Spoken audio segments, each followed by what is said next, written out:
Greetings and welcome to Astrology with Agneta. Today I'm going to talk about October of 2024 and observe just some outer planets, but we're also going to talk about what's going on. The world seems to be kind of challenging, weird, beautiful. We can have a lot of words how to express how we feel nowadays. The outer planets, which I want to talk about later on, they are busy. They are subconsciously very strong. So in our own personal little mind, we might want to take the extra walks during October so that we can find some peace and harmony and go within. And I know many of you do. I try to do it myself. There's busy times in the sky. But it's also part of making sure we make the right decisions in the way of looking at, just in general, that it is an important time that we live in. It is an important election that is coming through in the media, in our lives, in our opinions, as we know, November 5th, in the United States of America. It became a very important country. And we don't want to go into politics, but I want to share some things that is astrological observations. So we are looking at October 2nd as an eclipse happens. They come in pair. So the one on September 17th was actually quite important for us to study as astrology. That was in the sign of Pisces and Virgo. They all comes in 108 degrees. Eclipses happens on the ecliptic. So with that, it was part of a new cycle of Pisces, compassion, a water sign. We don't know whether we're coming, but Pisces is a very strong energy for it to be compassionate, helping. It is also confusion and obsessions, addiction. But we also find that we have more to do about making sure we have our reality intact. What do you really want? If you don't vote, if you don't vote on whatever decision in daily life too, it's a way of looking at how you happen to feel around September 17th. And now, October 2nd, they come in pair 2.5 weeks later. The one now on October 2nd does have both sun and moon. It is a new moon eclipse. We don't have to begin things at new moons. The full moon sometimes indicates we are ending something. And we all notice it. The Facebook are floored with all the different moon images, and that's beautiful. I have been into the moon cycles and all those different aspects that comes with the emotions, the subconscious, making sure we take time out.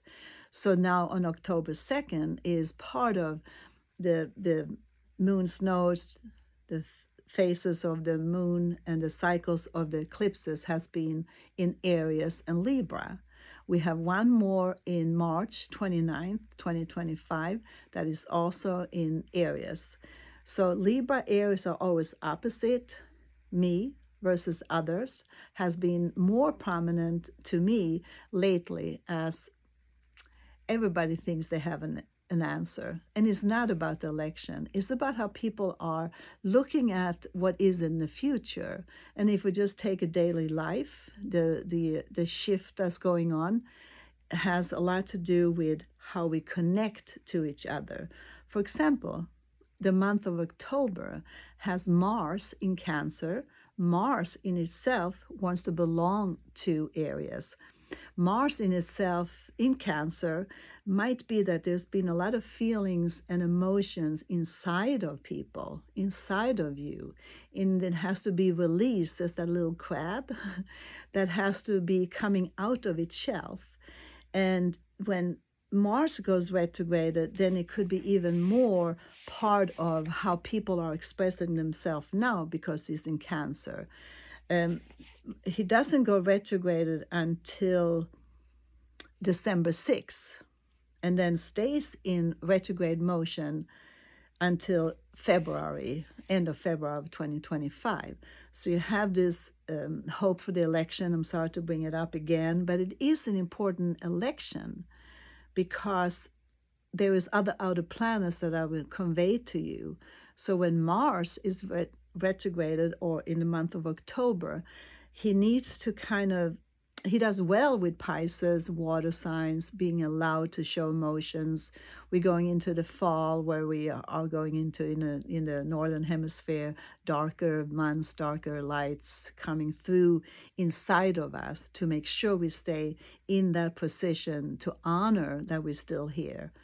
As many people, myself including, have noticed or been experienced, people passing.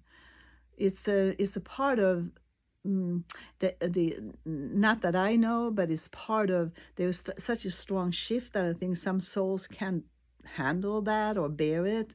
So there's a move and shift of a new era. And that's when we look at the planet Capricorn.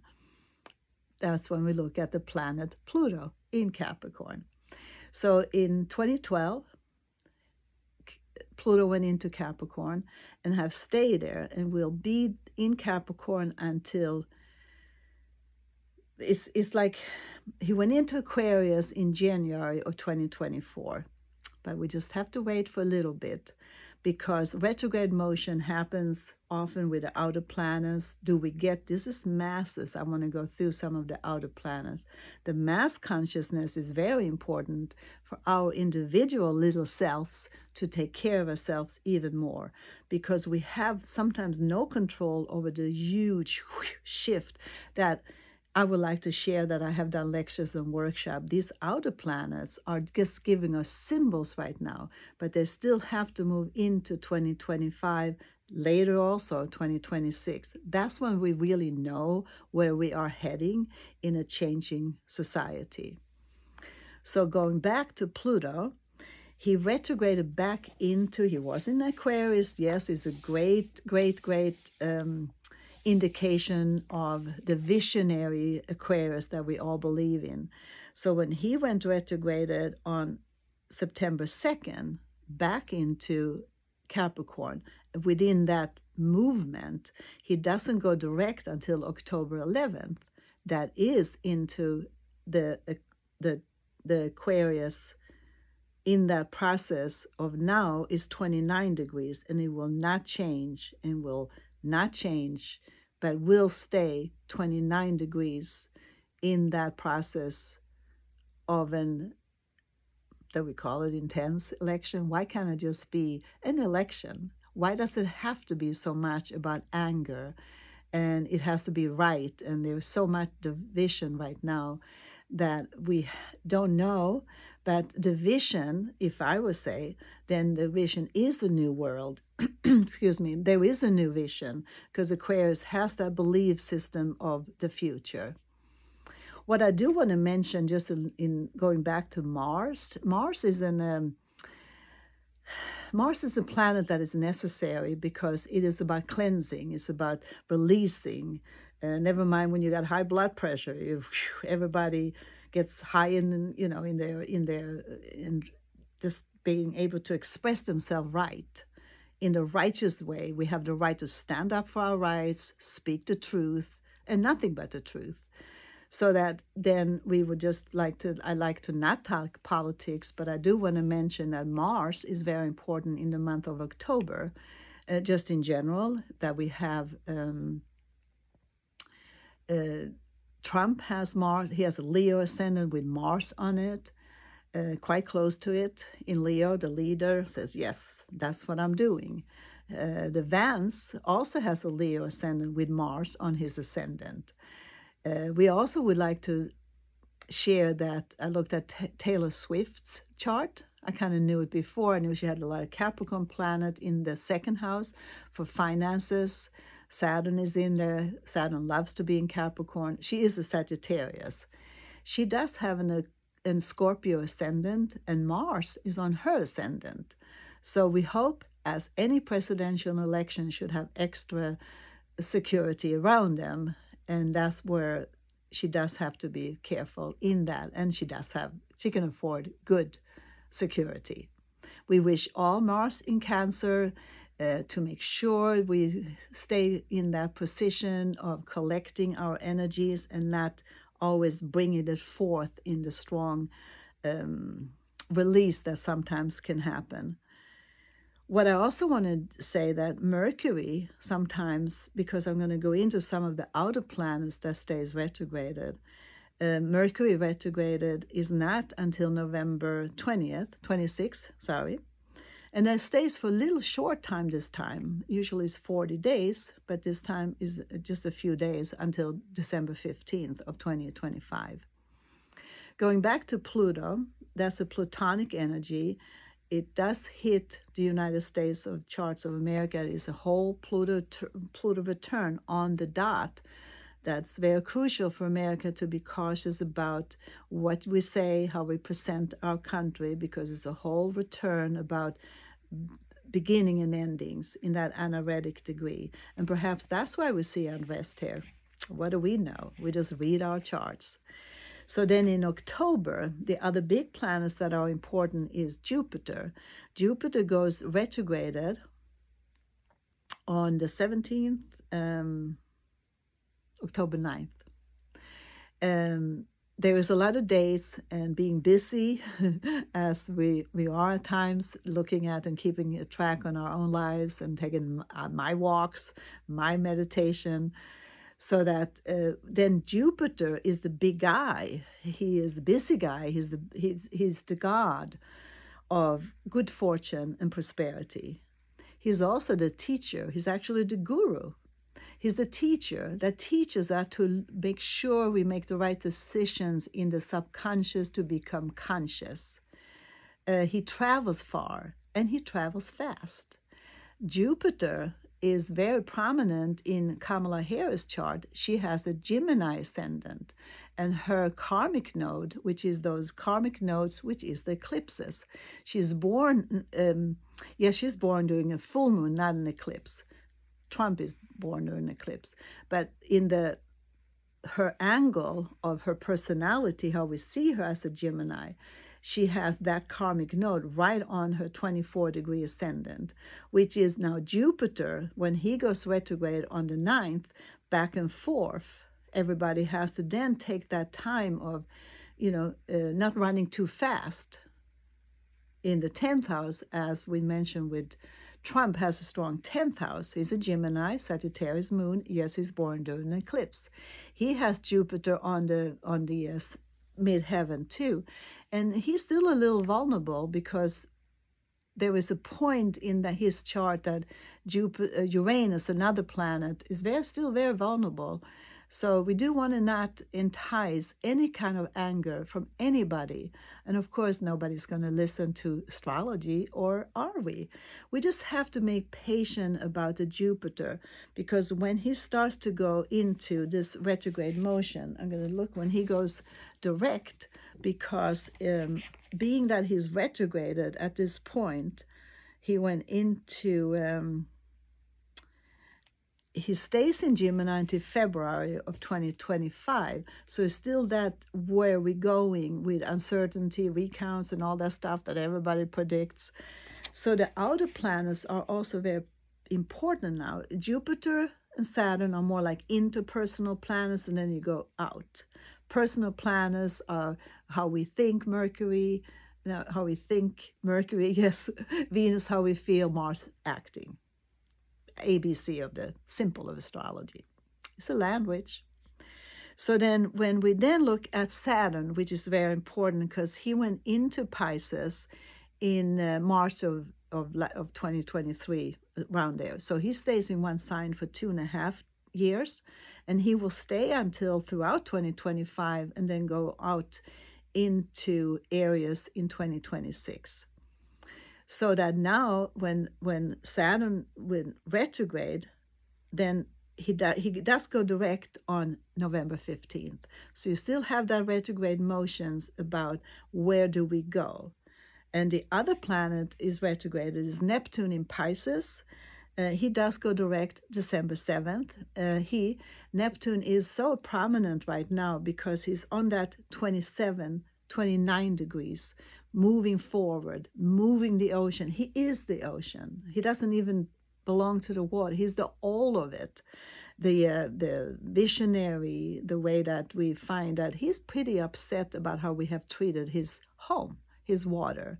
So we still have that, yes, that he doesn't go out of Pisces until, I have to look at that up too, because they all 2026. Yep, January 2026. I know they all January 2026, and it's not about despair or prediction. It's opposite. It's for us to be even more patient about the changes that is occurring. And it's just Uranus too, as I mentioned, that's in Taurus. And he has been in Taurus, is a 7-year cycle. He goes into the Gemini in January of 2025. So you still have this motion of being still within, trying to catch whatever we can in that process, as it would be. We have a normal full moon in October, of course, that's October 17th, where it's in Aries, which is not an eclipse, but it's still about that me and you that are still in those pattern of Aries, Libra, me and you, and stay strong. And the other planets that would affect Aries, Libra is then, of course, Cancer and Capricorn, because they are affected into either Scorpio, either conjunction or opposition. So they follow each other in the tightness of still October being a very crucial month for interaction of love and not hate. Love is Libra, hate could be Aries. I don't say everybody is true for that. We have those possibility of finding different ways of finding the peace within in a disturbing image if we look at the media. And I think we should be informed, but we should also be more informed about how we function, how a safety is embedded in, of course, current situations, personal goals, so that we don't disagree, but agree that we all have choices to make for the future. So when I consolidate the month of October, it's like so much into the motion of not be able to move forward, and we do want to move forward. And so therefore the going within to make sure not just the election, should you decide to vote or not vote, is still the people are more into saying, for example, in 2020, there was Jupiter-Saturn coming together, and they are fighting each other again. Jupiter says, move on. Saturn says, not the right time, because Saturn, no matter what, is the structure and foundation of our beings. It rules even down to our teeth and bones. Structure of any situation, or if you own chart with Pisces, then that is also part of, there could be Gemini is affected, Pisces and Virgo is affected, Sagittarius and Gemini is affected by this Saturn in Pisces, because we need to see what we have accomplished and how we want to go. Follow your dreams. Pisces is very intuitive, and intuition comes to play. So then we have October 22nd. Sun goes into Scorpio. There is the fall. Happy, happy Scorpio. Be nice to us. We try to be nice in the way respectful to Scorpio, honesty, direct, and always with the right intention. Scorpio has a way to deal with things hidden behind the scene, but now happy, happy birthday to all Scorpios. We end the month of October, of course, with the Halloween. The veil is very thin, and I might just say that it's just something about the desire for everybody to be heard and who has the answer. Astrology is cycles, and I would like to say after 40 years of studying, being a professional astrologer, you can find me on the internet, Agneta Borstein. You can find me on Facebook. I have a webpage. But I think that because the world at large have seen different shifts in collective energy, collective thoughts, collective realities, is that I have seen many other changes. Never mind with the COVID, that's a whole different story. Is that we had three major cycles coming together. Then this is all the outer planets trying to teach us to have faith, to have that, for example, when we close the month of October 31st, then that is also an opportunity, respect tradition. We look scary, but I don't like the word scary because it's so important right now. It's a softer word. It's a strong transition that we're going through. We would like to discuss politics. We would like to know for sure who's going to win this important election, as long as we vote on November 5th. If you don't vote, that's your choice. That's what's going on right now, because there's so much at stake that we do want to go within, have our own answer, put the vote in or not, but also on the daily life, living, embracing that we are still here, and we should be ever so thankful for that part of what we choose to be able to enjoy one day at a time. And going within does help. So I do wish you a good October.